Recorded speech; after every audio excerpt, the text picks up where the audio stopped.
que use el Excel seguramente para su cálculo, ¿no? Por ejemplo, la media aritmética, el Excel tiene una función llamada promedio, y bueno, tendrán que indicarle a qué celdas le van a calcular el promedio y seguramente aplicar la función. No se olviden que dentro de Excel, por ejemplo, tienen muchas funciones de diferentes tipos. Bueno, ustedes una categoría que tienen son funciones estadísticas, allí seguramente tienen todas las funciones estadísticas para trabajar, ¿no? Bueno, esta medida llamada media tiene una serie de propiedades, ¿sí? Una serie de propiedades interesantes. Vamos a ver cuáles son esas propiedades o las más usadas que pueden tener en cuenta. Bueno, hay una propiedad que dice que la suma de las desviaciones respecto de la media se anulan o dan cero. Esa primera propiedad que están viendo ahí a la izquierda arriba, dice en forma simbólica, fíjense que dice que la sumatoria de las desviaciones, eso que trae entre paréntesis, y' con un guión, y barra, que significa la desviación, una desviación, o sea, eso significa que es un desvío entre un valor de la variable, y sub i, respecto del promedio, o sea, respecto de la media. Entonces, eso que está dentro del paréntesis es un desvío respecto de la media. Bueno, si yo sumo todos los desvíos, la propiedad dice que se anulan, nos dan cero, ¿sí? Esa es una primera propiedad que ya la vemos numéricamente cómo se demuestra, ¿no? Es muy fácil de demostrar.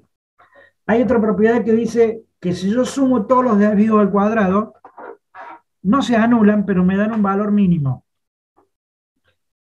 Y mínimo no significa que sea chiquito, mínimo significa que me va a dar un valor mínimo comparándolo con otra sumatoria de desviaciones que no sea respecto de la media, sino que sea respecto de otra medida.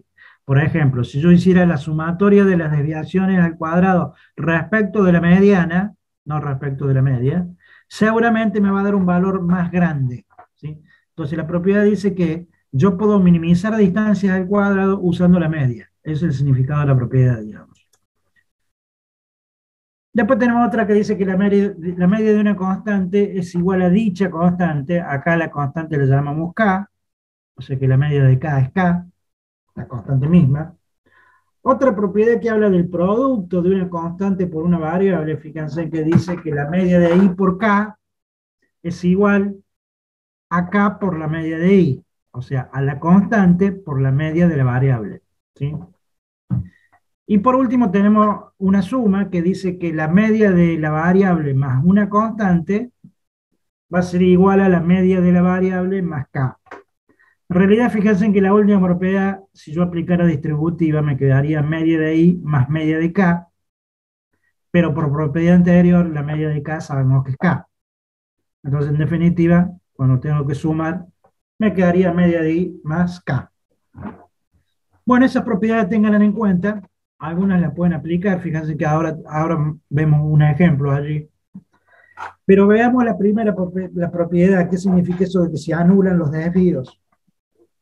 Bueno, es muy simple demostrarlo. Lo demostremos con un alumno que tiene 3 notas de parciales. Supongamos que un alumno sacó un 5, un 6 y un 7. 5, 6 y 7. Pregunto a la clase, ¿cuál sería la nota promedio? 6. Bien, 6 sería la nota promedio. Si yo tomo cada valor de la variable y los restos del promedio, voy a obtener un desvío. Por ejemplo, tomo el primer valor de la variable que es 5, o sea, una nota es 5, menos el promedio que es 6, ese desvío me da menos 1. Si yo tomo el otro valor de la variable, que sería la nota 6, y los restos del promedio, 6 menos 6 me queda 0. Sería otro valor de otro desvío. Si yo tomo la última nota, que es un 7, y los restos del promedio, 7 menos 6 me queda 1 positivo. Entonces, si yo sumo esos 3 desvíos, uno me dio menos 1, el otro me dio 0 y el otro dio 1 positivo. Como verán, las sumatorias de las desviaciones se anulan o dan 0. Entonces, ese ejemplo se lo estoy poniendo solamente con 3 valores, pero lo ponga con 3 valores o, no, o lo ponga con 1000 valores, va a dar exactamente 0. ¿Sí? La sumatoria de Profe, las... ¿sí? ¿podría repetir qué son las desviaciones? Porque no estoy entendiendo el ejemplo. La desviación es la diferencia que hay entre un valor de la variable y su promedio. En este caso, en el ejemplo, la variable asume 3 valores. Yo dije 5, 6 y 7. Entonces, toma cada uno de esos valores y restarlo del promedio. Fíjate, cuando la variable vale 5, tomo un valor de la variable que es 5. Si a 5 le resto la media, en este caso la media nos daba 6, dijimos. Si a 5 le resto 6, me queda menos 1. Tomo el otro valor de la variable, 6. O sea, otra nota de parcial fue 6, dijimos. Bueno, 6 menos el promedio, 6 menos 6 me queda 0. Tomo el otro valor de la variable, que sería 7. Dijimos que el tercer parcial el alumno sacó 7. Entonces 7 menos el promedio, que es 6, me queda 1 positivo. Entonces si sumo esos 3 desvíos, me da 0, se anulan. Entonces el desvío es la diferencia que hay entre cada valor que toma la variable y el promedio. A eso lo llamamos desvío. ¿Se entendió? Sí, profe. Bueno, la otra comparación, la segunda propiedad más que todo, a ver, conceptualmente, ¿para qué la usaríamos? A ver, imagínense que yo tengo que ubicar un depósito en un lugar que a mí me permita minimizar distancias al cuadrado que van a recorrer los camiones, porque, a ver, cuando yo tengo que llevar mercadería de un lugar a otro, los camiones tienen gasto de combustible, o sea, si el camión se desplaza mucho, hay gastos de mantenimiento del rodado, etcétera, etcétera. Entonces, ¿dónde me convendría poner ese depósito para minimizar distancias al cuadrado? Bueno, si las distancias son al cuadrado, el mejor lugar sería donde me diga la media aritmética. Eso es una propiedad que se puede aplicar porque me dice que si yo tengo en cuenta la media aritmética, las desviaciones van a ser mínimas. Eso es lo que me dice la propiedad. Ahora, ojo que estoy hablando de distancias al cuadrado. No estoy hablando de una línea recta, supongamos una ruta recta, y el mejor lugar en realidad sería la mediana, que es otra medida que vamos a ver enseguida. ¿Sí? La mediana sería el mejor lugar en ese caso que fuera una línea recta. Pero yo acá no estoy hablando de una línea recta, sino que estoy hablando de distancias al cuadrado. ¿Sí? No es algo recto.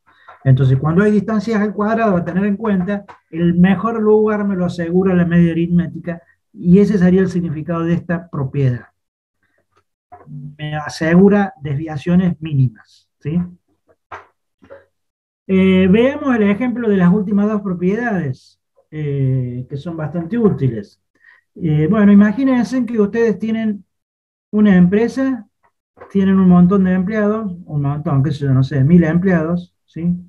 Y tienen que sacar el salario promedio, y el salario promedio de los 1000 empleados le da, no sé, $10.000, ¿sí? $10.000, bien, salario promedio. Ahora, el mes que viene, debido a estas paritarias, va a haber un aumento del 10%. Va a haber un aumento del 10% en los salarios. Obviamente que ese 10% va a ser en los salarios de todos. Entonces, si viene su jefe a ustedes y les pregunta, bueno, dígame cuál va a ser el nuevo saldo, cuál va a ser el nuevo sueldo promedio que se va a gastar en empleados para el mes que viene, y ustedes tienen dos formas de resolver esto para contestarle al gerente. Una forma sería aumentar el 10% a cada empleado, ¿sí? O sea, tomar empleado por empleado y aumentar el 10% y volver a calcular la media, o algo mucho más simple es aplicar esta propiedad que dice allí. Es decir, si todos van a ganar un 10% más, el nuevo promedio va a ser el promedio anterior, o sea, la media anterior, por la constante de aumento. ¿Y cuál sería la constante de aumento? Bueno, fíjense que acá está tomada como 1.10. ¿Por qué 1.10? Porque 1 se toma como base y 10 es el 10% de aumento. Entonces, si yo multiplico la media anterior por 1,10, ya me va a dar el nuevo promedio aumentado un 10% ya de un solo cálculo. Fíjense que yo al multiplicarlo por 1.10, ya estoy obteniendo el nuevo promedio subido al 10%. Si no, por supuesto que lo podrían hacer en un doble cálculo. Primero calcular el 10% de 10.000, ¿sí? Y luego volvérselo a sumar, ¿sí? Para no hacer dos cálculos trabajamos directamente en un solo cálculo, multiplicamos por la constante de aumento y la constante va a ser 1 punto y el porcentaje que vaya a subir, en este caso 10. Entonces fíjense en que si al gerente le interesa saber cuál va a ser el nuevo sueldo, el nuevo promedio de gasto en los empleados, en cuanto a salario, directamente me conviene aplicar esta propiedad y no agarrar empleado por empleado, subirle un 10% y volver a calcular la media, no tiene sentido. ¿Sí? Entonces estaría aplicando la propiedad esta que habla del producto de la constante por la media. Ahora fíjense en el segundo ejemplo, le estoy cambiando. En el segundo ejemplo le estoy subiendo 800 pesos, 800 dólares a los empleados. Entonces le estoy sumando un valor fijo a todos. O sea, que a todos les voy a subir 800 dólares. Entonces, si todos van a ganar 800 dólares más, obviamente que el nuevo promedio va a ser el mismo que el anterior sumado a la constante. Fíjense en que en el ejemplo, la media anterior era de 10.000 más 800. Por supuesto que el nuevo sueldo promedio va a ser 10.800. ¿Sí? Fíjense en que son dos cosas diferentes, ¿no? En una estoy sumando una constante fija, 800 dólares, o sea, todos van a ganar 800 dólares más. En cambio, en el otro, estoy aumentando un 10%, que ese 10% va a ir variando de acuerdo al sueldo de cada uno. De acuerdo a lo que gana cada uno, ese 10% representa un valor u otro valor. No es algo constante y fijo para todos. ¿Está claro? Entonces son dos propiedades diferentes. Sepan distinguir bien cuándo tienen que aplicar una o cuándo tienen que aplicar la otra, ¿no? Fíjense en que la primera lo mismo lo podría aplicar si fuera una baja de salario, ¿no? Si yo dijera a ustedes, se va a bajar el salario un 20%, o sea, todo el mundo el mes que viene va a ganar un 20% menos. Bueno, la constante para multiplicar a la media pasaría a ser 0,80. ¿Por qué 0,80? Un 20% debajo de 1. ¿Está claro? Entonces, de un solo cálculo, hago 0,80 por 10.000 y obtengo el nuevo promedio. ¿Se Y entiende? si es más que 100, si es más del ¿Cómo? 100%, si ponele 110%, ¿cuánto sería? Y no, por supuesto que estamos hablando de que ahí habría que cambiar, la constante ya no sería 1,10, ¿sí? O sea, seguramente estamos hablando de, pues, el aumento puede ser más de un 100%, puede ser 200%, 300%, o sea, yo lo que estoy haciendo acá es directamente un solo cálculo, ¿sí? Si ustedes lo quieren hacer en más de un cálculo, lo pueden hacer, sacar el 10%, sacar el 110% del valor y después se lo suman, ¿sí? Lo que le quiero decir es que cuando haya una baja, ¿sí? Seguramente el valor va a ser por debajo de 1, si lo quieren hacer de un solo cálculo, ¿no? Si lo van a hacer en doble cálculo, deberían sacar primero el 20% del sueldo promedio y lo que les dio restárselo de la media anterior, ¿sí? Bueno, son propiedades que se pueden aplicar a esta medida que se llama media aritmética, tenganla en cuenta porque son útiles, ¿sí? Veamos otra propiedad. Bueno, la media aritmética es digamos que es una de las medidas que mejor representa un conjunto de datos, siempre y cuando los datos estén bastante concentraditos alrededor del promedio, es decir, cuando no haya valores muy extremos, muy separados del resto. Ya vamos a ver un ejemplo a ver qué quiere decir esto, ¿no? Ténganlo en cuenta eso, ya cuando veamos las tres medidas que vamos a ver ahora, después vamos a hacer una comparación con algún ejemplo, para que ustedes sepan interpretar cuándo conviene usar una, cuándo conviene usar otra, ¿no? Y que son diferentes cosas, nos dicen diferentes cosas. Hay otra medida que se llama mediana, la vamos a llamar M sub E, ¿sí?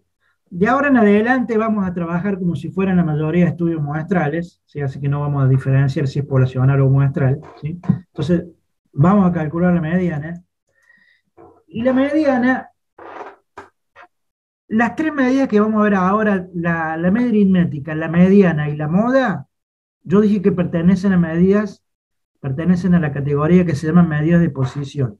Pero estas tres primeras, la media aritmética, la mediana y la moda, pertenecen también a unas medidas que se las conoce como medidas de centralización o de tendencia central, ¿sí? O sea que dentro de las medidas de posición hay tres medidas que se las conoce como medidas de tendencia central. Son estas tres que vamos a ver primero: la media aritmética, la mediana y la moda.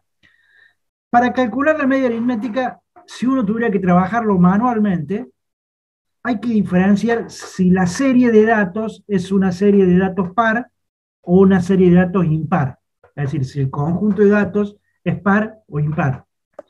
Porque hay que ordenar la serie y después aplicar una formulita para el cálculo. Bueno, fíjense que en el primer ejemplo tiene una serie de tipo impar, ¿no? O sea, hay 5 valores, en este caso la variable significa cantidad de hijos que tienen 5 empleados, ¿no? Entonces, fíjense que me da una serie impar. Entonces aplico esa formulita que tienen allí que dice n más 1 sobre 2. Ese n más 1 sobre 2 lo que me va a dar es la posición o en qué orden se va a encontrar la mediana. No se olviden que a la serie hay que ordenarla. Bueno, fíjense que ahí se ordenó la serie, se pusieron los valores ordenados, 0, 1, 2, 3, 4, y al aplicar la fórmula, fíjense que me da tercera posición. Ojo, no vayan a decir que la mediana es 3. Lo que me está diciendo ese 3 es la tercera posición. Me está diciendo que la mediana va a estar en la tercera posición de esa serie ordenada. Fíjense que la tercera posición es un 2, entonces la mediana es 2. Entonces el valor central de la variable es 2. La mediana significa eso, es decir, es el valor central de la variable. Pero esa definición es una definición muy teórica. Decir el valor central no me dice demasiado. En general, cuando uno define la mediana, conviene definirla como el valor de la variable que supera a casi el 50% de las observaciones y es superado por casi el 50% de las observaciones. ¿Sí? Siempre hagan referencia a eso cuando interpreten mediana. Fíjense que en este caso la mediana me dio 2. Fíjense en que ese 2 está superando a casi el 50% de las observaciones. Está superando a 2 valores. No se olviden que en total son 5 valores. Y el valor ese está superando a 2 valores. O sea, supera a casi el 50% de los datos. Y fíjense en que ese 2 es superado por casi el otro 50% de los datos. Fíjense que encima de 2 hay 2 datos más. Entonces, arriba del valor central hay casi el 50% de las observaciones. Entonces, cuando interpretemos el valor de la mediana, no me digan el valor mediano es 2, el valor central es 2, porque no tiene una interpretación muy útil de esa manera. Fíjense que cuando se interpreta, es mejor interpretarlo como dice ahí la última parte del ejemplo, ¿no? Se puede interpretar que casi el 50% de los empleados tienen menos de 2 hijos y casi el 50% de los empleados tienen más de 2 hijos. Esa es la mejor manera de interpretar una mediana. Supongamos que la mediana fuera una nota y yo calculo la nota mediana y me da 7. ¿Cómo interpretarían ese 7? A ver, algún alumno que me interprete qué significa 7 en el ejemplo de ser nota de un parcial del curso.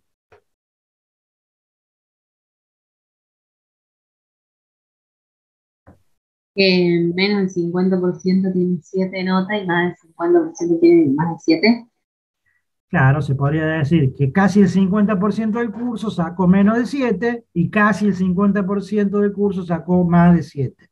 Eso es una interpretación más clara que decir el valor central de la variable 7. ¿Está claro? Entonces siempre hagan referencia a ese porcentaje que supera y ese porcentaje por el cual es superado ese valor. Bueno, fíjense en que cuando la serie es par, en el ejemplo de la derecha tiene una serie par, yo le agregué un valor más, le agregué un 4, entonces ahora tenemos 6 empleados, y fíjense en que cuando la serie es par, ya no hay un único valor que cumple esa condición de valor central. Siempre va a haber 2 valores centrales, ¿sí? ¿Y qué se hace en este caso? Bueno, se toma como mediana el valor promedio de los 2 valores centrales. Fíjense que acá claramente se distinguen que los 2 valores centrales son el 2 y el 3. ¿Sí? Bueno, la mediana se toma como el valor central de ese promedio, ¿no? O sea, 2 más 3, 5, dividido 2, 2,5. Entonces calculo el promedio de los dos valores centrales y por supuesto que la interpretación sigue siendo la misma, ¿no? Ese valor supera a casi el 50% de las observaciones y ese valor es superado por casi el otro 50% de las observaciones. En cuanto a la interpretación, sigue siendo parecida, sigue siendo igual. Lo que cambia es el valor que tomo como mediana. Fíjense que en este caso particular, me da como mediana un valor que no existe en la serie original de datos. No existe el valor 2,5. ¿Sí? Pero bueno, como estoy usando un promedio, uso ese valor promedio 2,5. Y usted me dirá, bueno, acá son poquitos valores, son 6 valores, entonces fácil darse cuenta cuáles son los dos centrales. Bueno, tengan en cuenta que los dos centrales siempre van a ser la mitad y el siguiente. Si por ejemplo tuviéramos 100 valores, ¿sí? No se olviden que ustedes tienen que ordenar la serie. Bueno, los que están en la posición 50 y 51 serían los dos centrales. O sea, el que está en la mitad y el siguiente. Esas serían las dos posiciones centrales. Entonces le tendrán que calcular el promedio a los dos valores que están en esas posiciones. Bueno, no se olviden que esto es si ustedes lo trabajan manualmente. Obviamente que los software hacen todo el calculito solo, ¿no? Es decir, seguramente el Excel tiene una función que le calcula la mediana y el Excel hace el ordenamiento y el cálculo todo automáticamente. Pero ustedes Profe, manualmente deberían ordenar la serie y luego ver el cálculo. ¿Está claro? ¿Quién quiere preguntar algo?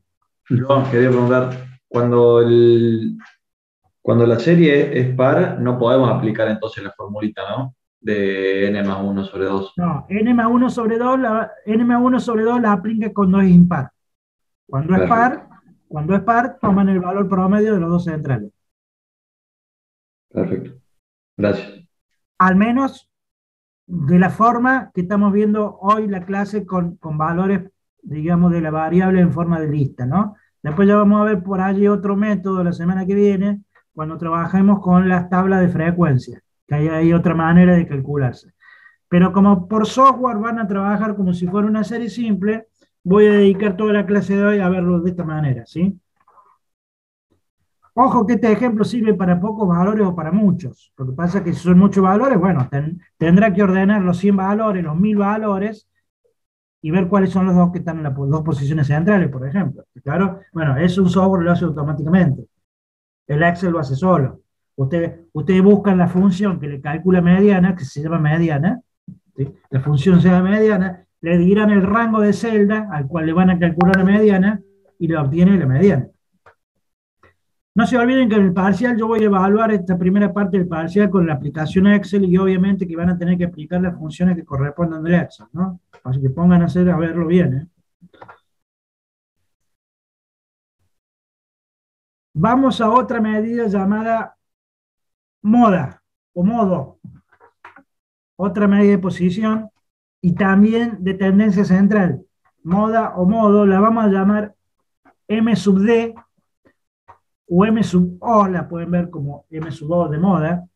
Y como su nombre lo indica, es el valor de la variable que más veces se presenta, o el valor de mayor frecuencia, ¿sí? Entonces, por supuesto que en este caso, que ustedes tengan una serie simple, como están viendo allí, evidentemente tendrán que contabilizar cuál es el valor más repetido, y ese valor será la moda, ¿no? En este ejemplo, aparentemente el valor más repetido es 2, ¿sí?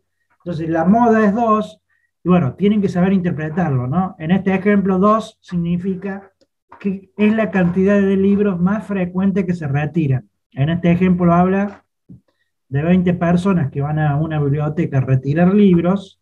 La variable que estamos analizando es la cantidad de libros que se retiran. Entonces acá nos dice el ejemplo que 2 es la cantidad de libros más frecuente que se retiran. Ahora, cuidado con la interpretación de moda, ¿no? Porque muchos alumnos por allí fácilmente dicen, bueno, la moda es 2, entonces el valor o interpretan de la siguiente manera. La mayoría de los libros que se retiran es 2. Cuidado que la moda no siempre es mayoría. Imagínense que estemos hablando de la nota de los parciales de los alumnos, ¿sí? Imagínense, cambien el ejemplo, a ver, para que le quede más claro. Esos valores que están viendo ustedes son las notas de los alumnos, la nota de un parcial. Entonces agarra un alumno, calcula la moda y le da 2. Y dice, la mayoría de los alumnos sacó 2. Estaría mal. ¿Por qué? Porque la moda no siempre es mayoría.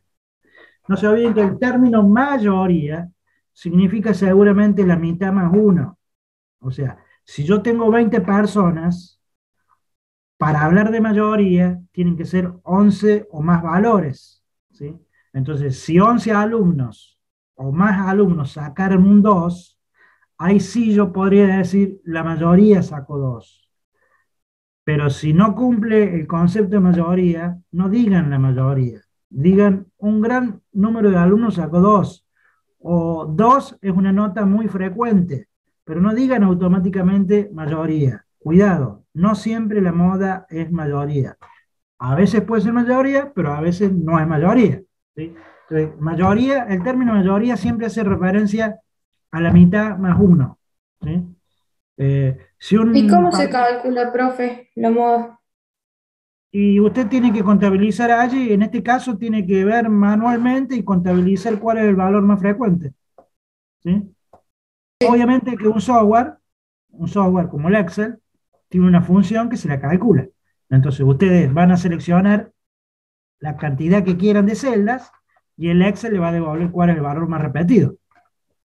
Manualmente tendrían que visualizar, contabilizar cuál es el valor que más se repite y ese sería la moda, ¿sí? No va a aplicar ninguna fórmula, simplemente contabilizarlo. Al menos con los métodos que estamos viendo por ahora, ¿sí? Después ya vamos a ver otro método, pero bueno, es otra cosa. Ahora estamos viendo listas, ¿sí? Formato de listas. No estamos viendo tablas de frecuencia. No se olviden que ustedes en el capítulo 2, a ver, volvemos acá, en este capítulo, cuando vimos organización de datos, antes de ver gráficos, vimos que los datos se podían organizar en tablas de frecuencia. Bueno, cuando los datos están organizados de esta manera, las medidas que estamos viendo tienen alguna otra fórmula o algún otro método.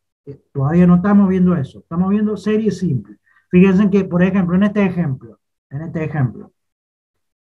el valor 2 de la variable se repite 5 veces, el valor 4 se repite 4 veces, el valor 5 se repite 6 veces, el valor 6 se repite 3 veces y el valor 9 se repite 2 veces. Acá lo estamos viendo con una tabla de frecuencia. Si yo lo tuviera en una lista simple, como estamos viendo ahora las medidas, bueno, el valor 2 lo tendría 5 veces repetido en 5 celdas diferentes. El valor 4 lo tendría 4 veces repetido en 4 celdas diferentes, ¿sí? Entonces, la media, la mediana y la moda la vamos a calcular como lo estamos viendo. Cuando lleguemos a esta forma de agrupar de datos, bueno, la semana que viene le explicaré cómo se calculan las medidas si tenemos una tabla de datos de esta manera. ¿Claro?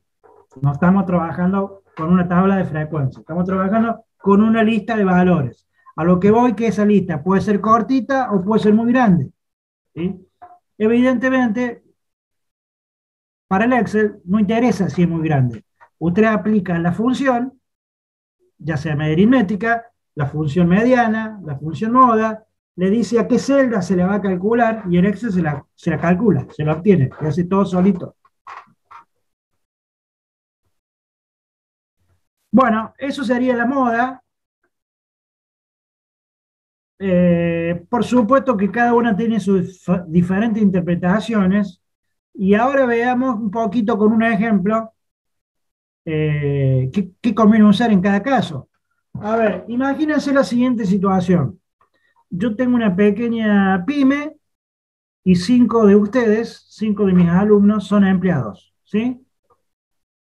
Y resulta que un alumno, no sé, gana 50.000 pesos, otro alumno gana 51.000 pesos, otro alumno gana 50.000 pesos, otro gana 50.000 pesos, y uno solo gana como 300.000 pesos. ¿Sí? Entonces, ustedes me hacen un piquete y me dicen que los sueldos son bajos, ¿sí? Están molestos porque los sueldos son bajos, y yo agarro y le digo, no sé de qué se quejan, si yo en promedio le estoy pagando como 200.000 pesos. Bueno, dije 200.000 por decir un valor alto hacia la ligera, ¿no? Habría que sacar cuál es el promedio. Sumar 50.000 más 50.000 más 50.000 más 51.000 más 200.000 y dividir los 5, ¿está claro? Pero seguramente me va a dar un promedio alto. ¿Qué pasa? Ese valor, que está muy separado del resto, se llama o se lo considera valor extremo. Entonces ese valor me está tirando el promedio para arriba, ¿sí? Y eso para ustedes no sería justo, porque dirían, no, acá no usemos el promedio para representar estos datos, estos salarios, porque no sirve el promedio en este caso. Ustedes como empleados, ¿qué medida utilizarían como representativa? ¿Utilizarían el promedio? Seguramente no. Ustedes como empleados me dirán, no, acá la mayoría gana 50.000 pesos, porque realmente es la mayoría, porque estamos hablando de que si 3 ganan 50.000 y son 5 empleados, la mayoría está ganando 50.000 pesos. Entonces la moda acá, en este ejemplo, sí sería mayoría, ¿no? Entonces ustedes en este ejemplo usarían la moda o la mediana para representar esta situación, porque la moda le daría 50.000 pesos y la mediana también le daría 50.000 pesos, porque si ustedes ordenan la serie, el tercer valor sería la mediana, ¿no? Y el tercer valor sería un 50.000 pesos. Entonces, en este caso, moda y mediana les daría 50.000 pesos. Entonces, a ustedes como empleados les convendría utilizar la mediana, perdón, o la moda para representar a este conjunto de datos, y a mí como patrón me convendría utilizar la media aritmética para representar a este conjunto de datos. Ninguno está mintiendo, pero verán que no representan de la misma manera los datos. Entonces, ustedes tienen que saber utilizar las medidas, calcularlas, y saber cuándo conviene utilizar una u otra como representativa. Tengan en cuenta que los valores extremos afectan a la media, no hacia la mediana. Un valor extremo no afecta demasiado a la mediana. Fíjense en que un solo valor de un solo salario que es muy alto no me afectó demasiado la mediana. La mediana me siguió dando 50.000. O sea, me siguió dando un valor cercano donde están agrupados la mayoría de los valores. ¿Se entendió el ejemplo?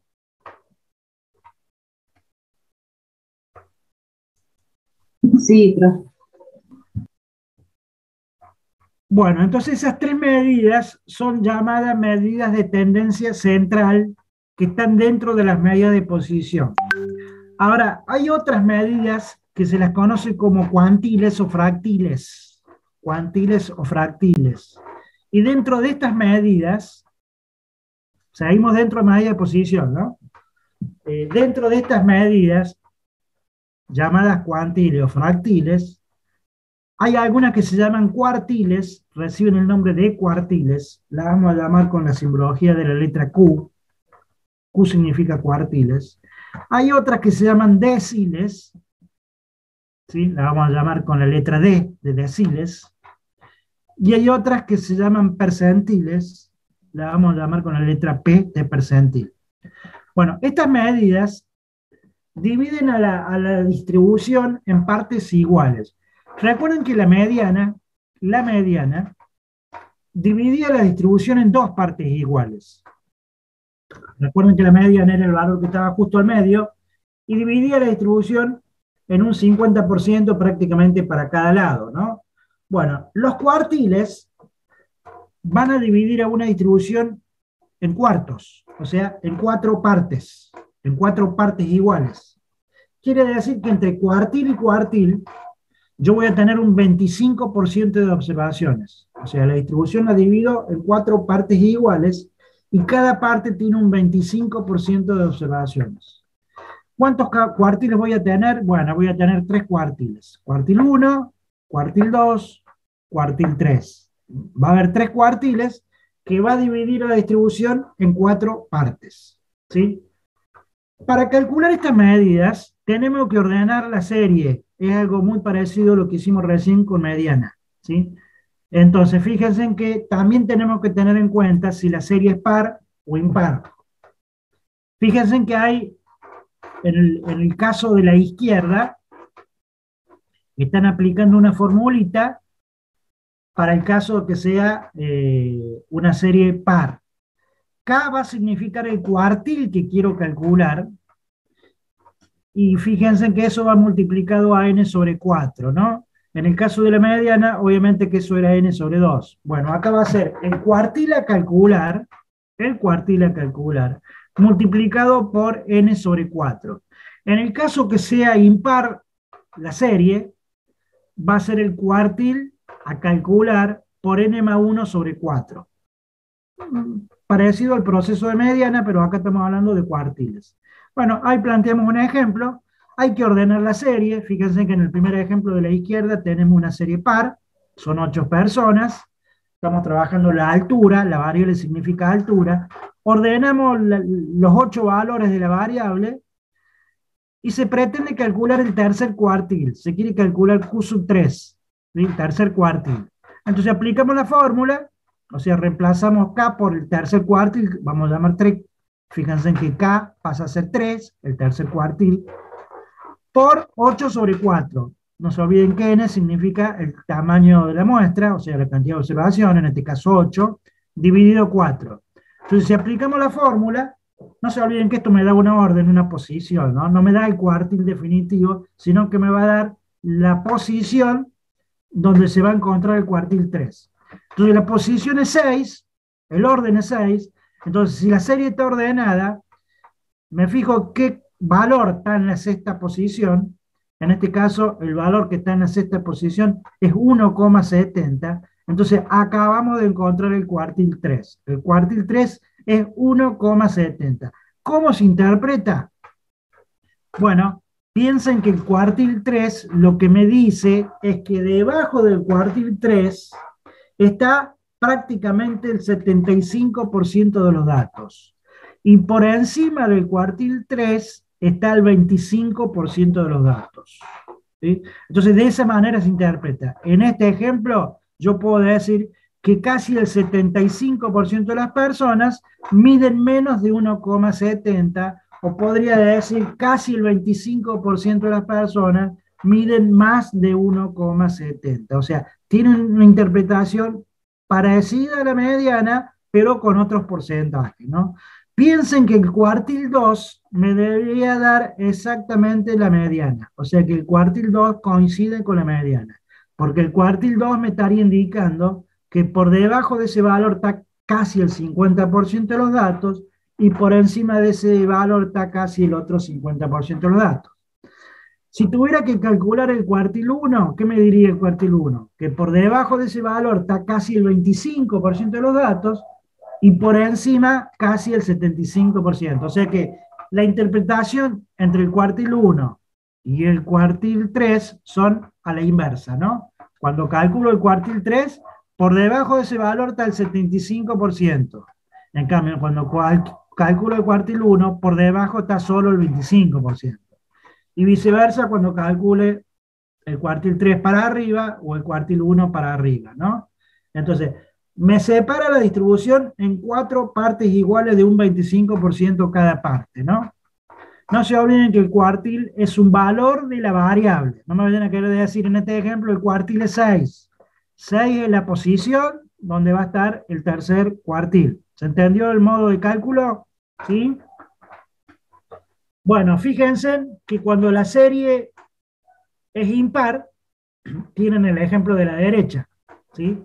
Entonces se pretende calcular, en el ejemplo, se pretende calcular el primer cuartil, ¿no? Fíjense que se quiere calcular el primer cuartil. Entonces se aplica la fórmula, K se reemplaza por 1, el cuartil a calcular. Por supuesto que dentro del paréntesis me quedaría 12 más 1 sobre 4. O sea, n más 1 sobre 4. Profe, ¿qué es impar? O sea, ¿qué sería lo impar? El conjunto de datos. A ver cuántos datos. Pero ahí 12 no sería par, profe. Hay 12 valores acá. Claro. Entonces, hay un error en el... A ver, 1, 2, 3, 4, 5, 6, 7, 8, 9, 10, 11, 12. Hay un error ahí. Tendría que ser impar para aplicar esta formulita, ¿está bien?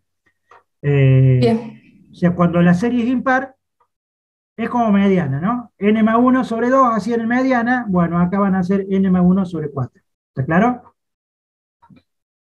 Ahora, fíjense que hay algunos... No, lo que pasa es que no, está bien, está bien. Lo que pasa es que acá yo le puse el ejemplo mezclado otro método. Mezclado otro método. Bueno, tengan en cuenta lo que hicimos con mediana, ¿no? ¿Se acuerdan? Cuando la serie era par, hacíamos n sobre 2. Cuando la serie era impar, hacíamos n más 1 sobre 2 y me daba la posición. Bueno, acá con los cuartiles pasa lo mismo. En la parte, olvídense del ejemplo, sino lo que está escrito ahí en la diapositiva verde, ¿no?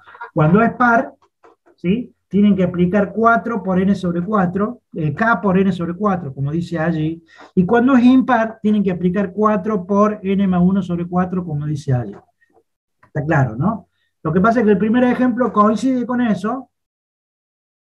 Y el segundo ejemplo le voy a explicar un método que aplican otros. ¿Sí? ¿Por qué digo otros? Porque no hay algo unificado en la forma que se calcula los cuartiles. No hay método unificado. Entonces ustedes van a ir a visitar diversos libros o diversas bibliografías, o van a aplicar un software o van a aplicar otro software, y por allí le da resultados diferentes los cuartiles. ¿Por qué? Porque no hay un método unificado.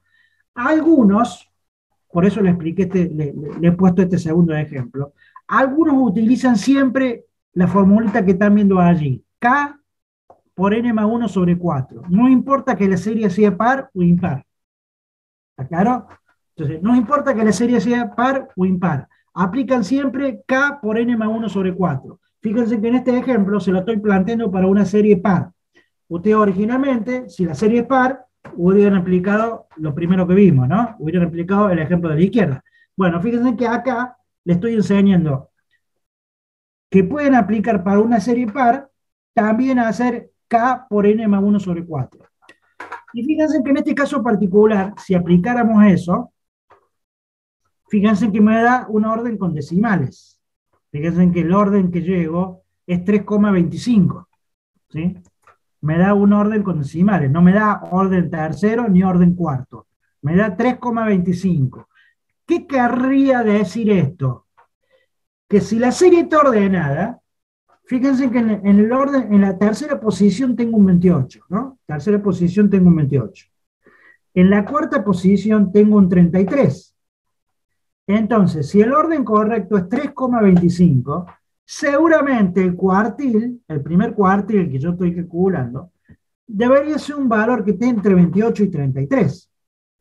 Me debería dar un valor entre 28 y 33. Bueno, aquí se aplica este método que se lo conoce como un método de interpolación analítica, que es lo que explico a continuación. ¿Sí? Fíjense en que les pregunto a ustedes, si la verdadera posición es 3,25, razonen lo que les estoy diciendo, ¿no? Si la verdadera posición es 3,25, el cuartil estaría más cerca de 28 o de 33. De 28. Debería estar más cerca de 28, debería estar más cerca de la tercera posición que de la cuarta posición, ¿no? ¿Correcto? Bueno, entonces fíjense que el resultado definitivo es 29,25. Entonces ese 29,25 está más cerca de 28 que de 33, y es lógico, es correcto. Bueno, ¿cómo se llega a ese 29,25? Bueno, ahí lo explico en esas cinco líneas que tengo allí, ¿no? ¿Qué se hace? Se toman los dos valores de la variable que están en la posición cuarta y en la posición tercera, que sería 33 y 28, se hace una resta entre esos dos valores que me da 5. Y fíjense en que tengo en cuenta 0,25. ¿Qué es lo que significa 0,25? Es la cantidad de unidades que me paso del tercer cuartil. No se olviden que el resultado al que yo llegué me dio 3,25. O sea, me estoy pasando 0,25 de la tercera posición. Entonces, multiplico 0,25 por esa diferencia, que es 5, ¿sí? Fíjense que ese producto me da 1,25, ¿sí? Y se lo sumo al primer límite, al primer valor, o sea, a 28. Entonces, si a 28 le sumo 1,25, llego al resultado definitivo que sería 29,25. ¿Cómo llegué a ese valor? Haciendo una interpolación analítica entre las dos posiciones más cercanas, ¿sí? Entre la posición 3, entre la posición 4. Obviamente que si yo hubiera aplicado la fórmula y en vez de darme, a ver, un ejemplo, en vez de darme 3,25 me da 3,80. Bueno, seguramente el verdadero resultado hubiera estado más cerca de 33 que de 28. ¿Está claro? Bueno, ese método se usa en algunos casos, algunos libros lo van a ver explicado con este método, ¿sí? Entonces, si aplican el método anterior, capaz que cambie un poquito el resultado. No sea exacto el mismo. Por eso digo que no hay una unificación de criterios. Es más, el Excel, las versiones modernas de Excel, creo que traen dos funciones diferentes para los cuartiles, ¿sí? Entonces, si aplico una función, da un valor, si aplican la otra, da el otro valor.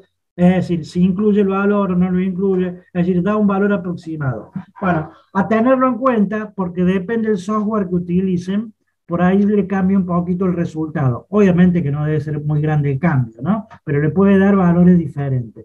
Entonces piensen que ahora han visto entonces dos formas de calcularse, ¿no? O aplican esto de la serie par o impar, y aplican para la serie par k por n sobre 4, y para los impares la otra, o pueden aplicar la que aplican para los impares, la pueden aplicar siempre, y pueden suceder casos como este, donde tengan que hacer una interpolación.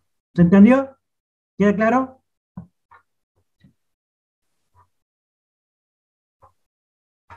¿Alguna pregunta?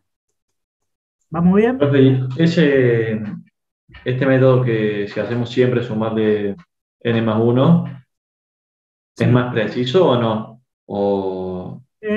No, supuestamente este método por interpolación estaría trabajando con una mayor precisión, ¿sí? Bien, Todo va a depender también de los valores que nos dé justo la posición donde va a estar el cuartil. Porque, a ver, si el cuartil nos da exactamente 3, obviamente que el cuartil buscado sería 28. Si la posición nos da 3, la posición nos da exactamente 3, el cuartil sería el 28. Estamos hablando del primer cuartil, ¿sí?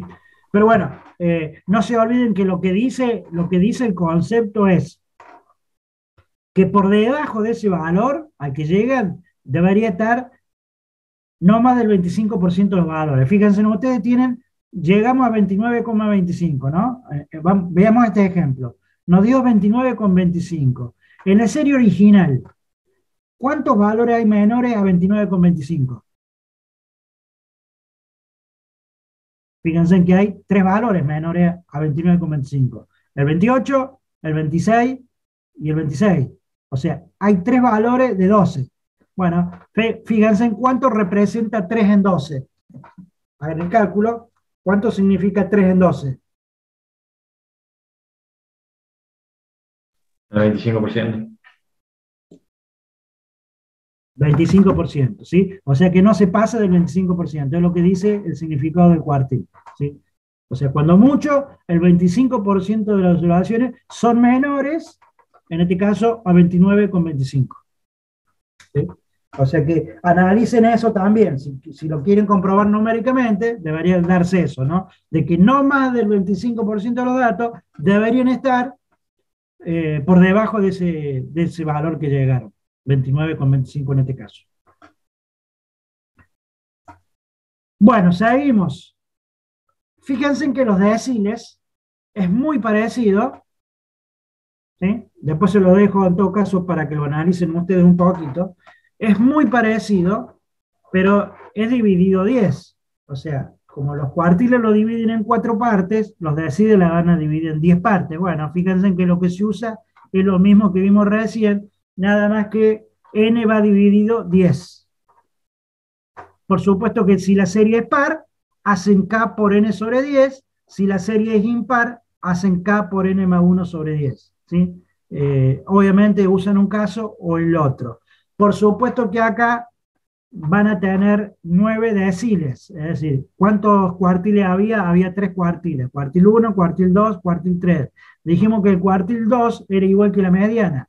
Bueno, acá vamos a tener 9 deciles. Decil 1, ¿sí? Decil 2, decil 3. ¿Qué significa el decil 8, como acaban de ver ahí en el ejemplo? Bueno, fíjense que estamos calculando el decil 8. Entonces ese valor significa que por debajo de ese valor voy a tener casi el 80% de las observaciones. Y por encima de ese decil voy a tener casi el 20% de las observaciones, ¿sí? Entonces es como más precisión que los cuartiles, ¿sí? Yo puedo decir, por debajo del cuarto decil, un ejemplo, por debajo del cuarto decil está casi el 40% de las observaciones, y por encima estará el 60% de las observaciones. Es decir, me va partiendo en partes iguales de un 10% cada parte, ¿sí? Esa sería la interpretación de un decil. En el ejemplo está calculado el octavo decil. Entonces, ¿cómo hacemos?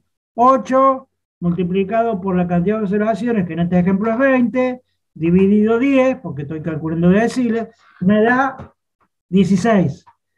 16 no es el decil, 16 es la posición donde va a estar el octavo decil. Obviamente que si ordeno la serie, en la posición decimosexta va a estar el valor 30, ¿sí? Entonces, en este ejemplo, 30 se refiere a la edad de los deportistas. Entonces, cuando mucho, el 80% de los deportistas tienen menos de 30 años. ¿Está claro? O sea, por debajo de ese valor está casi el 80%, por encima está casi el 20%. Esa es la interpretación de un decil. Entonces, pueden aplicar esta fórmula para serie par, la otra para serie impar, y bueno, también podrían hacer la interpolación para el caso de los deciles, ¿sí? Nada más que en vez de dividir en 4, dividir en 10, ¿sí? Se podría aplicar también. Y en el caso de los percentiles, obviamente que es parecido, nada más que dividen en 100, ¿sí?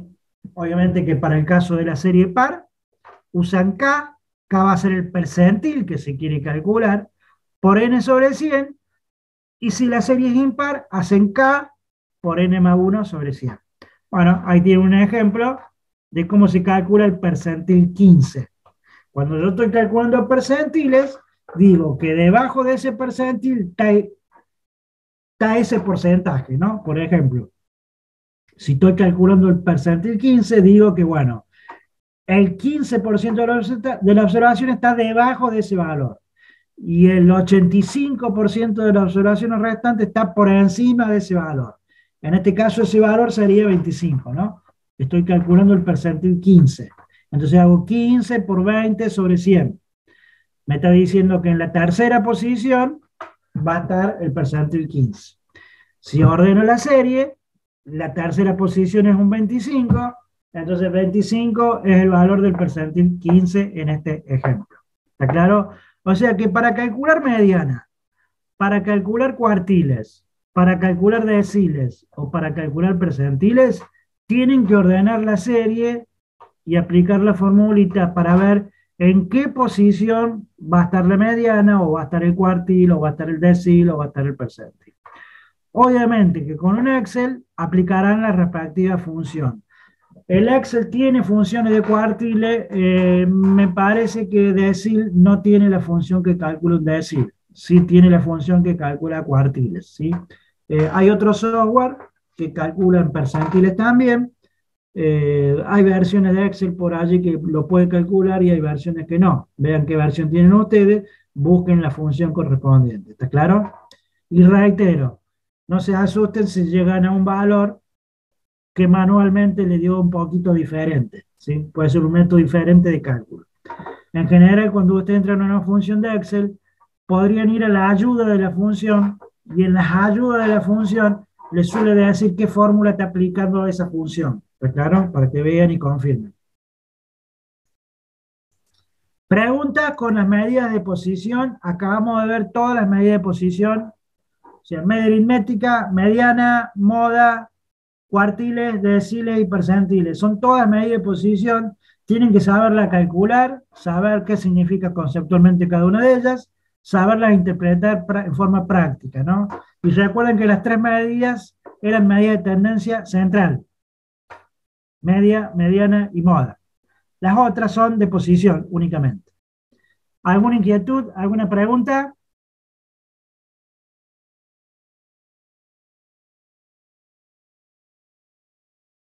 Seguimos adelante. Sí, sí, profe, por mí podemos seguir. Bueno, vamos a las medidas de dispersión o variación, o sea, otra categoría de medidas, ¿sí? Hay una medida que se la conoce como recorrido o rango. ¿Por qué tenemos que calcular medidas de dispersión? Y porque no basta con calcular las medidas de posición. No solamente tenemos que saber dónde se localizan, sino también tenemos que saber qué tan dispersos están los datos, ¿no? ¿Recuerdan el ejemplo que planteamos antes, ¿no? De que un valor solito me afectaba a la media aritmética. Me lo desplazaba mucho el promedio. Entonces, la media aritmética, tengan en cuenta que es una medida muy representativa, dijimos, pero cuando no hay tanta dispersión. Entonces, vamos a ver ahora cómo se mide esto de la dispersión.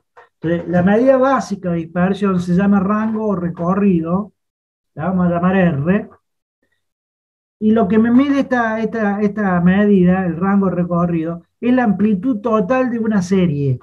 O sea, me dice la amplitud total de una serie. ¿Cómo se la obtiene? Bueno, viendo cuál es el valor máximo y cuál es el valor mínimo, restamos esos dos valores y llegamos al rango o recorrido, ¿sí? El Excel, por ejemplo, no tiene una función que calcule el rango, pero sí tiene una función que calcule el valor máximo y tiene una función que calcule el valor mínimo. Entonces podrían hacer una resta de esas dos funciones y obtener el rango, ¿no? Vuelvo a reiterar que cuando evalúe el primer parcial, la parte del trabajo en Excel, voy a evaluar que realmente en el Excel hayan aplicado con eficiencia el modo de trabajar del Excel. No quiero que apliquen el Excel y hagan los cálculos a mano, ¿sí? Para eso estará la función del Excel que se lo hace mucho más rápido. Entonces, obviamente que tienen que saberlo hacer a mano. Si yo, por ejemplo, le tomara un parcial de estadística y no le tomo ninguna aplicación de software, nada de informática, y hacemos en un papelito, en una hoja, como normalmente se hacía en las clases presenciales, deberían saber calcular toda la medida en forma manual. Bueno, acá no solamente que la tienen que saber calcular en forma manual, sino que como van a aplicar el Excel, tienen que saber aplicar la función correcta y trabajar de la forma más eficiente posible. Eso también va a ser evaluado en el parcial, ¿no? Bueno, entonces acá, en el caso del rango, podrían aplicar dos funciones del Excel, aplicar una fórmula, porque ustedes saben que dentro del Excel pueden aplicar fórmulas, ¿sí? Y dentro de las fórmulas pueden ir funciones. Bueno, acá dentro de una fórmula podrían hacer dos funciones, una resta de dos funciones. Y me devuelve la amplitud total. Por supuesto que como si la variable está en años, obviamente que la amplitud se refiere a años.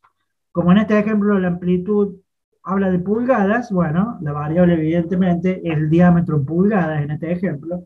Por lo tanto, la interpretación la tendrán que hacer en qué significa la variable que están estudiando. Acá esta variable significa diámetros de 5 anillos, bueno, me da la amplitud total en pulgadas. Eso es el significado del rango. Es una medida muy básica de variación. Y fíjense en que esta medida ustedes la aplicaron cuando vieron tablas. ¿Se acuerdan cuando vimos organización de datos en intervalos o en clases? Dijimos que la amplitud de la clase se la podía determinar con una formulita que era el recorrido o el rango dividido la cantidad de clases que uno quería formar. Entonces, para ver el rango, ustedes deben saber cuál es el valor máximo de la variable, cuál es el valor más chico. Esa diferencia sería el recorrido, y la dividían por la cantidad de clases, y ese procedimiento me decía cuál es la amplitud que iba a tener cada intervalo, cada clase, ¿no? O sea, cuando organizaron datos ya habíamos hablado de esta medida. Bueno, hay otro rango, que es un poco más preciso, se lo conoce como rango intercuartil, ¿sí?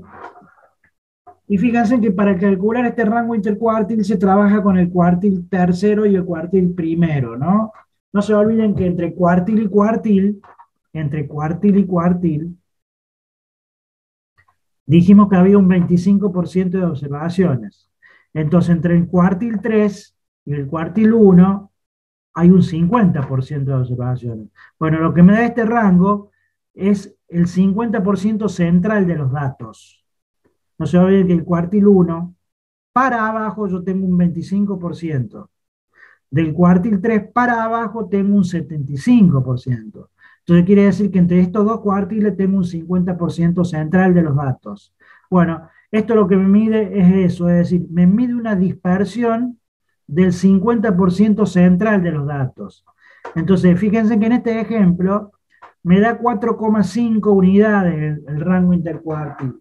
Entonces, mientras más grande sea esta medida, mientras más grande sea la unidad que me da, quiere decir que mayor dispersión hay en ese conjunto de datos. Acá me da 4,5, pero si me diera un poco más grande, quiere decir que los datos están creciendo en dispersión, que están bastante dispersos. Entonces es una medida más de variación.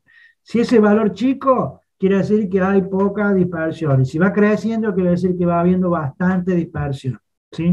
Bueno, una medida que se usa también, se la conoce como rango intercuartil. Y si vamos a los gráficos, a ver, voy a volver a la parte gráfica. Profe, disculpe, una pregunta. Sí, pues, sí, O sea, en el rango intercuartil, o sea, hay que calcular primero el tercer cuartil y el primero, y de ahí sacamos cuál es el rango intercuartil, digamos. O cómo. exactamente. Ok. Exactamente, van a tener que calcular el tercer cuartil, el primero cuartil y después a sacar el rango intercuartil. Por allí hay software que ya lo determinan. El Excel creo que no lo determina directamente, entonces tendrán que sacar el tercer cuartil, el primer cuartil y después ustedes sacar el rango intercuartil, ¿sí? Gracias, profe.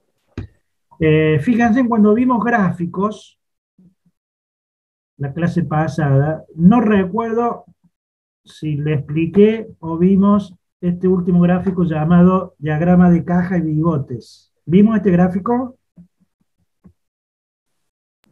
No, profe.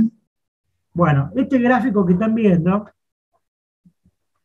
se lo conoce como diagrama de caja y bigotes, si lo ven en el término español, obviamente que en término en inglés box, ¿sí? Lo ven como gráfico diagrama box, ¿sí? En término español, por allí en algunos libros lo ven de esta manera, caja y bigotes, y es un gráfico que no se lo explique cuando vimos los otros gráficos, porque no lo iban a entender demasiado. Entonces este gráfico, que lo hacen los software, se construyen con estos cuartiles. Fíjense en que esta caja que están viendo ustedes, esta caja rectangular que están viendo ustedes, está trabajada con el primer cuartil, con el tercer cuartil, con el segundo cuartil, que sería la mediana. Fíjense en que el gráfico me está haciendo el valor extremo 180 y el valor extremo 115. Fíjense en que debajo de la gráfica, en la parte de abajo, le he puesto todos los valores que utiliza el gráfico, ¿no? El valor mínimo, el valor máximo, el valor promedio, el primer cuartil, el tercer cuartil, el segundo cuartil. Entonces hay software, ¿sí? Que uno evidentemente selecciona todos los datos, va a la parte gráfica, elige hacer este gráfico, el diagrama de caja y bigotes, y le presenta este gráfico, ¿no? Y obviamente que el tamaño de la caja y la distancia que hay entre los cuartiles es lo que me muestra el gráfico como interpretación para ver la dispersión. Evidentemente acá no hay gran dispersión, seguramente la caja no es tan amplia, pero si hubiera mucha dispersión, seguramente la caja se va haciendo más amplia y estaría más separada el primer cuartil del tercer cuartil, ¿sí? Entonces, bueno, obviamente que lleva tiempo un poquito en entender el gráfico, en interpretarlo y acostumbrarse a ver cuándo cuándo un conjunto de datos tiene mucha dispersión o cuándo tiene poca dispersión. Bueno, a nivel gráfico, eso se lo voy dando el tamaño de la caja y qué tan disperso está el tercer cuartil del primero. Si están muy juntitos esos valores, quiere decir que los valores están muy concentrados, muy alrededor del promedio, ¿sí? Y si está muy disperso, la caja se va a ir ampliando. Acá la caja está en un formato vertical, podría estar en formato horizontal, eso va a depender del software. Bueno, esa interpretación de este gráfico, tengan en cuenta que se usan este rango intercuartil, el primer cuartil y el tercer cuartil. ¿Está claro? Hay otra medida de variación que se llama varianza.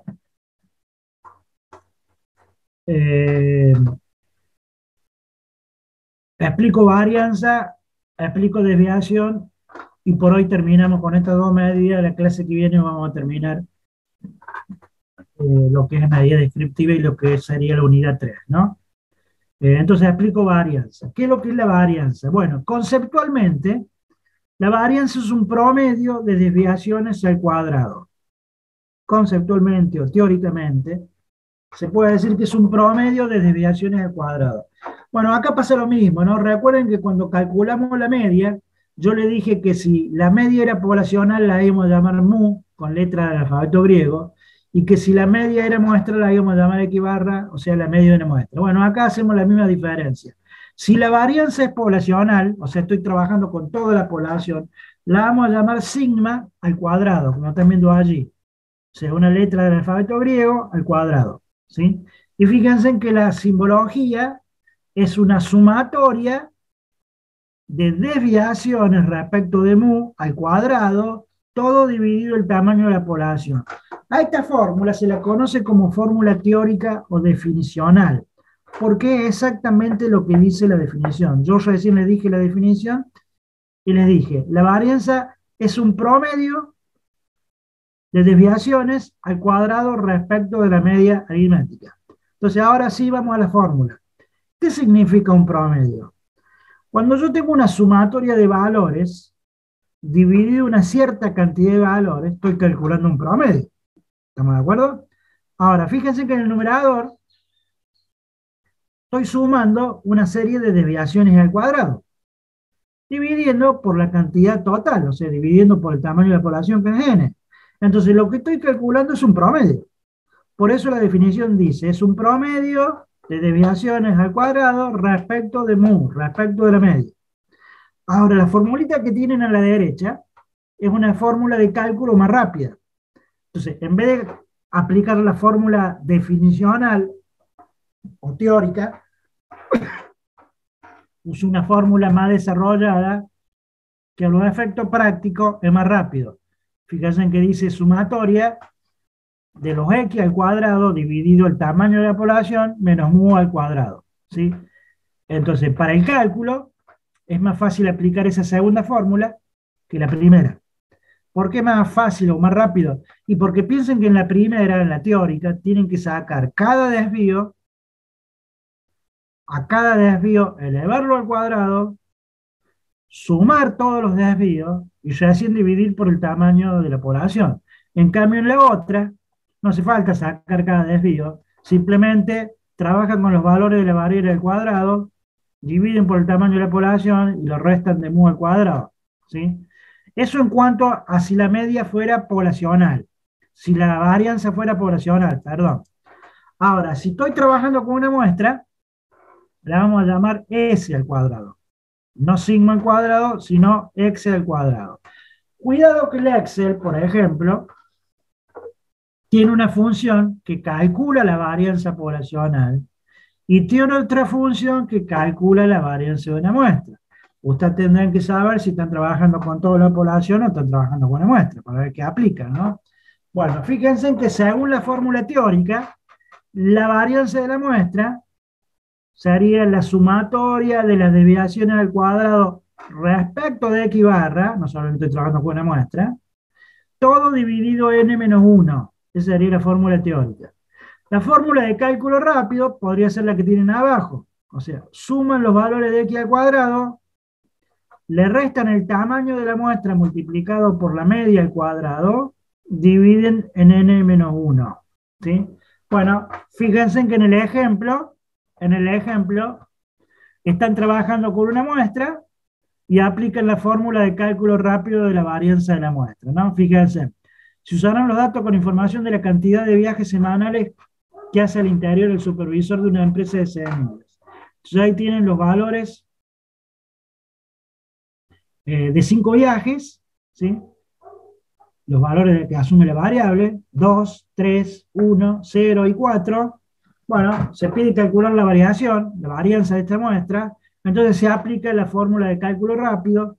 Para ello, ¿qué tendrán que hacer? Elevar al cuadrado cada valor de x, fíjense que acá obviamente no lo puse, pero ustedes tendrían que elevar 2 al cuadrado, tendrían que elevar 3 al cuadrado, 1 al cuadrado, 0 al cuadrado, 4 al cuadrado, bueno, sumarlos, eso sería la primera parte de la fórmula, sumar los valores de la variable al cuadrado, restarlo con el tamaño de la muestra, que en este caso es 5, por la media, que en el ejemplo aparentemente la media vale 2, ¿sí? Elevarlo al cuadrado a la media, todo dividido la muestra menos 1, que sería n menos 1, sería 4 el denominador. Bueno, aplicando la fórmula llegamos a una varianza de 2,5, y fíjense que al lado dice no tiene una interpretación útil. Y bueno, si no tiene una interpretación útil, ¿para qué hacemos todo esto? ¿Para qué hacemos tanto lío? Me dirán ustedes.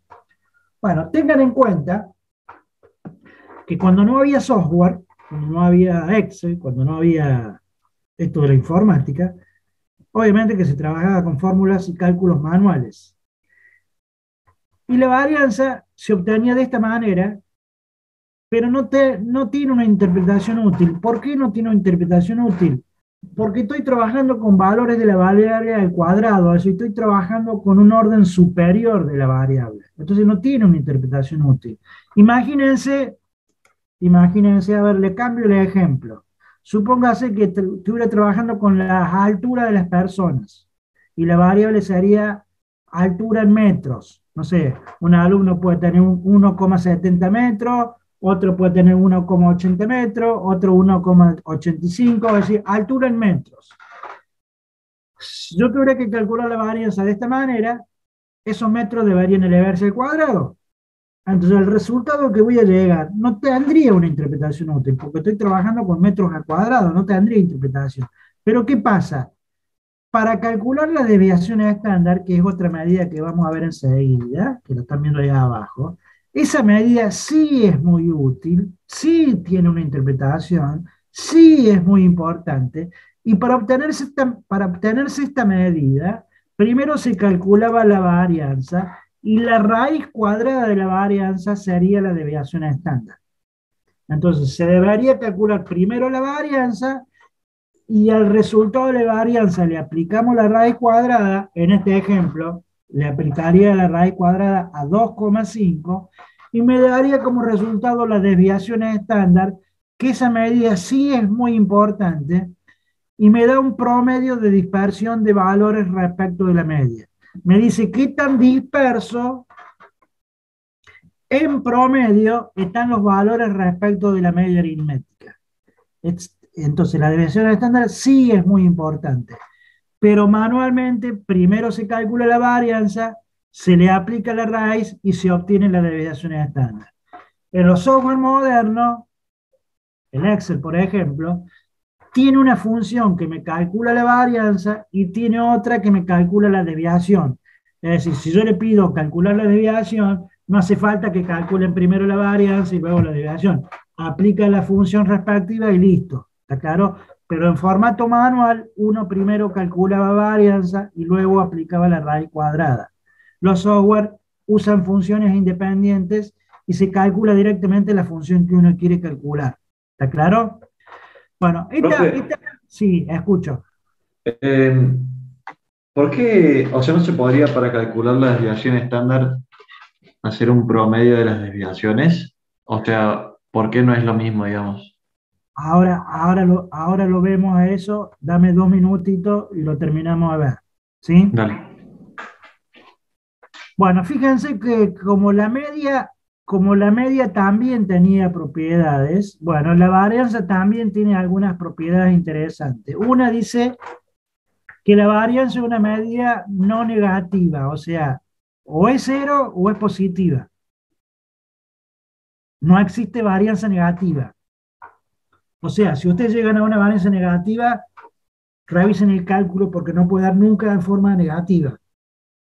Aparte, vean la fórmula, ¿no? La fórmula es una sumatoria de desviaciones al cuadrado.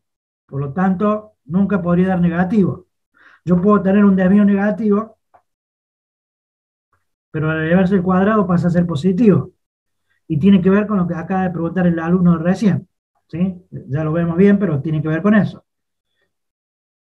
Entonces, una propiedad sería que la varianza siempre es no negativa. O no hay varianza y es cero, o es positiva. Una constante no varía, o sea que la varianza es una constante cero. Y fíjense las últimas dos propiedades, parecida a la que vimos de media, con el producto de una constante, nada más que acá la constante va al cuadrado, ¿no? Fíjense cuando analizamos el producto, es decir, esto me está queriendo decir que si se modifican los datos, bueno, para calcular la nueva varianza yo podría aplicar una propiedad, lo mismo que hicimos antes con la media, ¿no? ¿Recuerdan el caso de los salarios? Si todos los salarios subieron un 10%, el nuevo salario promedio iba a subir un 10% y aplicamos una propiedad, ¿no? Bueno, acá sería algo parecido. ¿Cómo se modifica la varianza en el mismo ejemplo? Supongamos de los salarios. Si yo todos los salarios los subo un 10%, ¿cómo cambiaría la varianza? Bueno, la propiedad me dice que cambiaría de esta manera. O sea, hago la constante al cuadrado por la varianza original, o sea, por la varianza anterior. Entonces, en términos prácticos, ¿qué tendrían que hacer ustedes? Bueno, la constante al cuadrado sería 1,10 al cuadrado. Cuando digo 1,10 estoy planteando el ejemplo anterior que vimos, ¿sí? Cuando vimos media, dijimos un 10%. Entonces acá la constante al cuadrado sería 1,10 al cuadrado por la varianza original, y de esa forma me daría la nueva varianza ante un incremento de un porcentaje. Ahora, si yo sumara, como dijimos en el ejemplo de los salarios, una suma fija, por ejemplo, en aquel momento dijimos todos los salarios subían $800, ¿qué pasaba con la media? Dijimos que la nueva media iba a ser la media anterior más la constante de aumento, ¿se acuerdan? Bueno, ojo que acá en la suma, fíjense en que si yo hiciera distributiva, la varianza de I más K, me quedaría varianza de I más varianza de K. Pero sabemos que la varianza de K es cero. Entonces, en definitiva, como verán, no cambia la varianza. Si yo hago una suma fija, la varianza no se modifica, sigue siendo la misma de antes. Y eso analicen la fórmula. Si yo voy a la fórmula teórica, fíjense en que la varianza se calcula sumando desviaciones. Entonces, si todos los valores de la variable, piensen en el numerador, ¿no? El numerador de la varianza. Si todos los valores de la variable suben $800, el promedio también va a subir $800, por lo tanto el desvío va a seguir siendo el mismo. Entonces la varianza no se va a modificar. Entonces ahí estaríamos aplicando la última propiedad. Entonces ténganlo en cuenta, que ante una media sí se modifica el nuevo sueldo promedio, pero ante una varianza, si yo sumo un valor fijo, no se modifica la varianza, sigue siendo la misma varianza de antes. ¿Está claro? Bueno, esas propiedades ténganlo en cuenta a la hora de recalcular algún caso, ¿sí? Y con la desviación estándar, que yo le dije que es la raíz cuadrada de la varianza, bueno, acá la están viendo en símbolos. A la desviación estándar poblacional la vamos a llamar sigma, o sea, sin el cuadrado, y a la desviación de la muestra la vamos a llamar S, o sea, sin el cuadrado. Eso simbólicamente. ¿Cómo la vamos a calcular manualmente? Bueno, lo que dije antes. Deberían calcular primero la varianza y le aplican la raíz cuadrada y obtienen la desviación, ya sea poblacional o muestral. Y aquel alumno que me preguntaba por qué no hacemos directamente la sumatoria de los desvíos, porque no se olviden, por propiedad de media, volvemos a lo de media,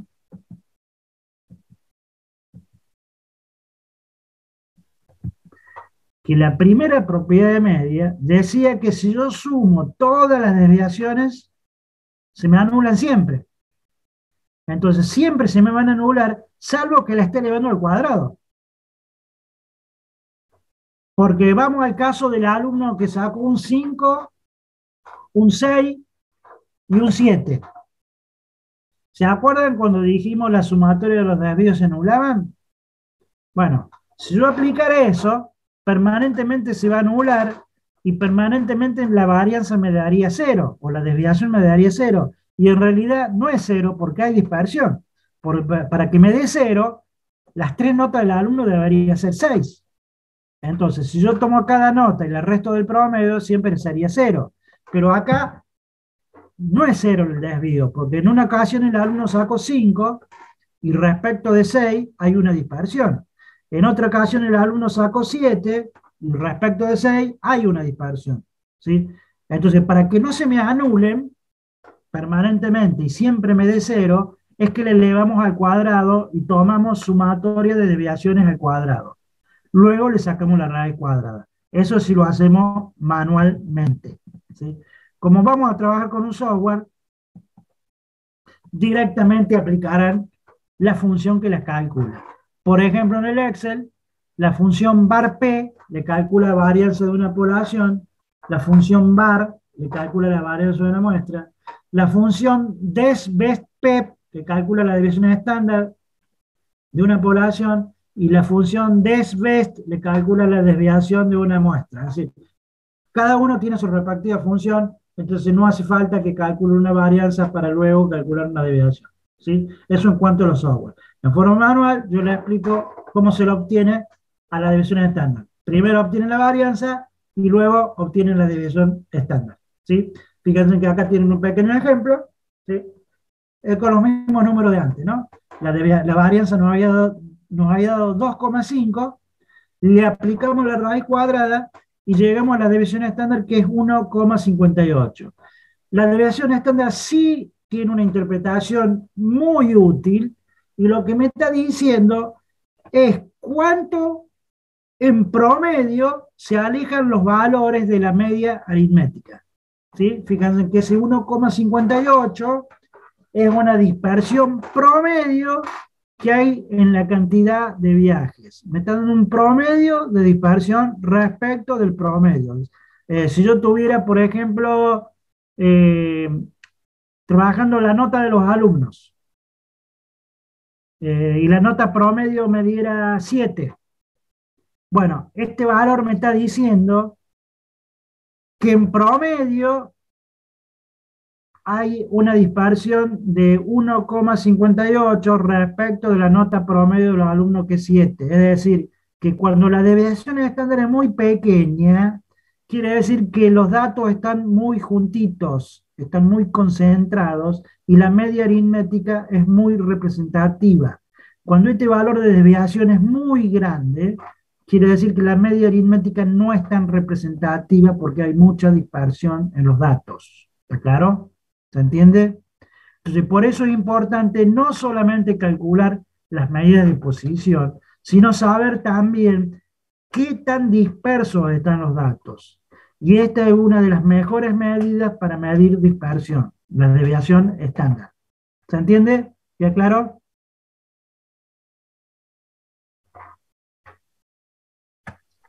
Sí. ¿Alguna pregunta hasta acá?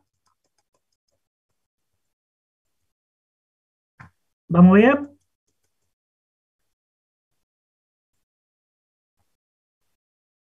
Por ahora sí, profe. Bueno, le doy una última medida de dispersión, y terminamos lo que serían medidas de variación o dispersión. Y hasta acá llegaría la clase de hoy, ¿sí? Bueno, muchas veces se suele utilizar un coeficiente que también mide dispersión, por eso es una medida de dispersión o variación, y ese coeficiente se calcula dividiendo la desviación estándar en la media, ¿sí? Entonces se hace ese cociente y me devuelve un coeficiente llamado coeficiente de variación, que es una medida más de variación, pero que tiene mucha utilidad cuando yo quiero comparar grupos de datos. ¿sí? Quiero comparar dos grupos de datos, entonces muchas veces no se puede comparar directamente a través de las desviaciones estándar, ¿sí? Y se usa este coeficiente. Inclusive el coeficiente es independiente de la unidad de medida. A ver, un ejemplo. Yo podría tener un grupo de datos, por ejemplo, ustedes como alumnos, y estoy analizando la edad promedio. O sea, le estoy analizando la variable edad. Entonces resulta que el promedio de la edad es 22 años, no sé, y en el otro grupo, y las desviaciones estándar es 1 año y medio, ¿sí? O sea, media 22 años, desviaciones estándar 1 año y medio. Y resulta que en otro grupo, en el otro curso, en vez de estar analizando la variable edad, estoy analizando la variable altura. Y la altura promedio es 1,70 m y la desviación estándar es 0,50 metros. Y les digo, bueno, compárenme los dos grupos y díganme cuál de los dos grupos es más homogéneo. ¿Qué significa esto de que sea más homogéneo? Que los datos estén más agrupados alrededor del promedio, ¿sí? Entonces ustedes deberían de decirme en cuál de los dos grupos los datos están más agrupados alrededor del promedio o estén menos agrupados alrededor del promedio. Bueno, como son dos unidades de medida totalmente diferentes, no podría calcular la desviación estándar de un grupo, la desviación estándar del grupo y compararlo, porque no tiene nada que ver metros con edades. Entonces, este coeficiente es independiente de las unidades inclusive, por eso es útil. Entonces, debería aplicar el coeficiente a cada grupo. Fíjense en que para eso obtenemos la media y la desviación de cada grupo, y me va a dar un valor. Cuando ese valor esté más próximo a cero, cuando sea más chico, significa que menos dispersión hay en ese grupo de datos. Por lo tanto, más homogéneo es el grupo. Cuando ese coeficiente va creciendo, o cuando se aleja de cero, quiere decir que está creciendo la dispersión, por lo tanto los datos van a estar más dispersos y la media será menos representativa. Entonces es un coeficiente muy útil a la hora de comparar grupos, sobre todo si esos grupos están en diferentes unidades. Si están en las mismas unidades también me sirve, obviamente. Fíjense que acá, por ejemplo, tienen dos grupos que la variable en el estudio es la misma, estamos hablando de la edad, años. Pero a lo mejor estoy trabajando con un grupo de colegio primario, donde la edad promedio es 10 años, y estoy trabajando con un grupo del universitario, donde la edad promedio es 24 años. Entonces esos dos grupos tampoco serían directamente comparables, ¿no? Porque en un caso tengo alumnos muy pequeños y en otro alumnos bastante grandes. Entonces, por más que la variable sea la misma, no son dos grupos comparables a veces directamente, entonces es importante ver la dispersión a través de este coeficiente. Entonces, es una medida más de variación, pero es muy útil a la hora de comparar grupos. Y más todavía cuando los grupos están en diferentes unidades de medida. ¿Se entendió? ¿Queda claro?